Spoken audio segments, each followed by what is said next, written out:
9 news Vishwabharati educational society Vishwashanti college of nursing ఆధ్వర్యంలో world population day వేడుకలు ఘనంగా నిర్వహించిన యాజమాన్యం ప్రపంచ జనాభాలో అత్యధికంగా ఉండే దేశంలో మొదటి స్థానంలో చైనా ఉండేది, రెండవ స్థానంలో ఇండియా ఉండేది. కానీ ఈ సంవత్సరం మనం చైనాను అధిగమించి అత్యధిక జనాభా కలిగిన దేశంగా మొదటి స్థానంలో ఇండియా ఉంది. అందుకే మనందరం జనాభాను తగ్గించే ఆలోచన చేయాలని, లేకపోతే చాలా ప్రమాదమని. ఇప్పుడు మన చేతుల్లో జనాభా తగ్గించేందుకు వీలు కాదు, కానీ భావితరాలు వారు ఈ విషయాన్ని దృష్టిలో పెట్టుకుని ప్లానింగ్స్ చేసుకుంటే చాలా మంచిదని, అలాగే పర్యావరణాన్ని రక్షించుకోవాల్సిన అవసరం మనందరి బాధ్యతగా ప్రతి ఒక్కరూ మొక్కలు నాటి చెట్లను పెంచాలి, భవిష్యత్తులో పర్యావరణానికి ఇబ్బందులు కలిగించకుండా మసులుకోవాలని ఈ సందర్భంగా తెలియజేశారు. ఈ కార్యక్రమంలో కొంతమంది విద్యార్థినులు జనాభా తగ్గించడం ఎలాగో నాట్య ప్రదర్శన ద్వారా చెప్పడం జరిగింది. అనంతరం వారి ప్రదర్శనలు మెచ్చుకుని యాజమాన్యం వారికి బహుమతులు ప్రదానం చేశారు. ఈ కార్యక్రమంలో డాక్టర్స్, నర్స్, స్టూడెంట్స్ తదితరులు పాల్గొన్నారు. MG9 న్యూస్ తో విలేకరి గౌస్.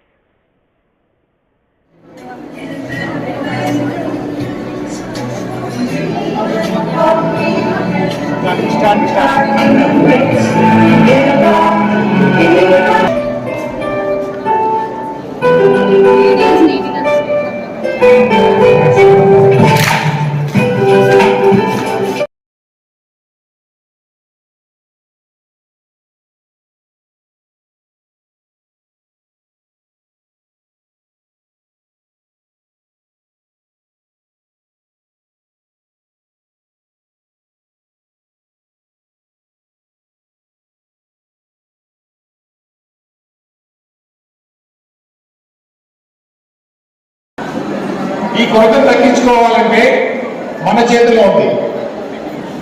అదేంటంటే మన సాధ్యమైనంత వరకు మనం కానీ మన తర్వాత వచ్చే జనరేషన్స్, మన తర్వాత వచ్చే మన పిల్లలకి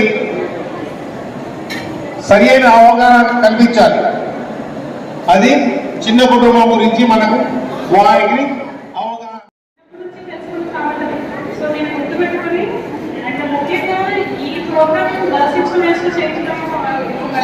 ఉద్దేశం ఏంటంటే యాజ్ ఎ నర్స్ మనం పేషెంట్తో కానీ వాళ్ళ అటెండర్స్తో కానీ ఎక్కువ సమయం గడపడానికి మనకు అవకాశం ఉంది వేరే ప్రొఫెషనల్స్తో కంపేర్ చేస్తే.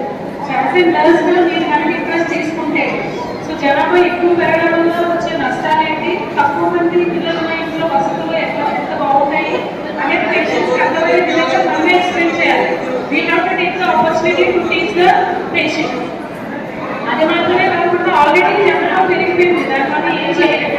ఇప్పుడు తగ్గించాలంటే మనం చేతులు ఏం లేదు. బట్ దీని తర్వాత ఇంకా పెరగకుండా ఉండాలంటే యంగర్ జనరేషన్ అయిన మీరు దీంతో పాటు మీ పేషెంట్స్ కూడా ఎవరైతే యంగర్ పీపుల్ ఉన్నారో వాళ్ళందరికీ ఎడ్యుకేట్ చేయడం ద్వారా నెక్స్ట్ జనాభా ఆధారంగా పెరుగుకోకుండా చూసే అవకాశం మన చేతిలో ఉంది. అంత మాత్రమే కాదు, ఆల్రెడీ జనాభా పెరుగుకోవడం వల్ల ఎన్ని సమస్యలు మనం ఎదుర్కొంటున్నామని చెప్పి తెలుసు. సో ఆ సమస్యలను తగ్గించాలంటే ఒకటి అందరూ చదువుకోవాలి. చదువుకోవడం ఏమవుతుంది, ఎంప్లాయ్మెంట్ పెరుగుతుంది, దానివల్ల పేదరికం అనేది తగ్గుతుంది. తర్వాత ఇంకా చెట్లు పెంచడం, మన పర్యావరణాన్ని మనమే రక్షించుకోవడం, ఇట్లాంటివన్నీ చేయడం ద్వారా ఎంత జనాభా పెరిగిపోయినప్పటికీ మనల్ని మనం ఎలా కాపాడుకోవాల్సి కూడా తెలిసేటట్టు చేయాలి. సో నర్సింగ్ స్టూడెంట్స్ నుంచి మంచి ప్రోగ్రామ్ చేయడానికి మాకు ఇక్కడ పర్మిషన్ ఇచ్చినటువంటి Vishwabharati educational society and medical college and dental hospital foundation వారికి, ప్రిన్సిపల్స్ అండ్ స్టూడెంట్స్, దాంతో పాటు టీచర్స్, స్టూడెంట్స్కి అందరికీ థ్యాంక్ యూ సో మచ్.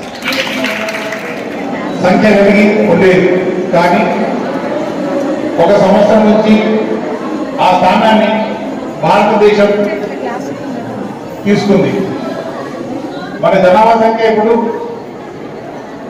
గమనిస్తే 142 కోట్లు, 142 కోట్లు మన జనాభా.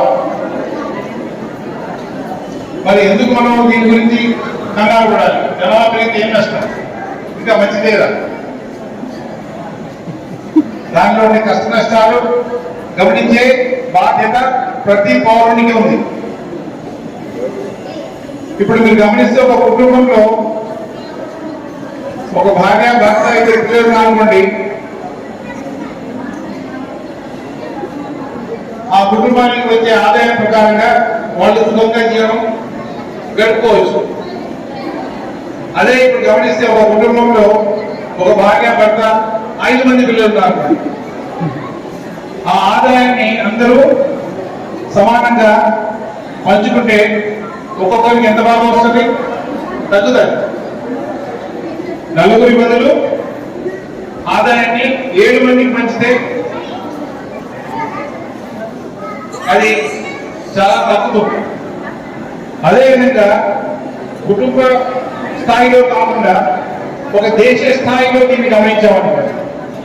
ఒక దేశ స్థాయిలో 142 కోట్ల జనాభా ఉంటే ప్రతి ఒక్క మనిషికి ఆహారం కావాలి, నీరు కావాలి,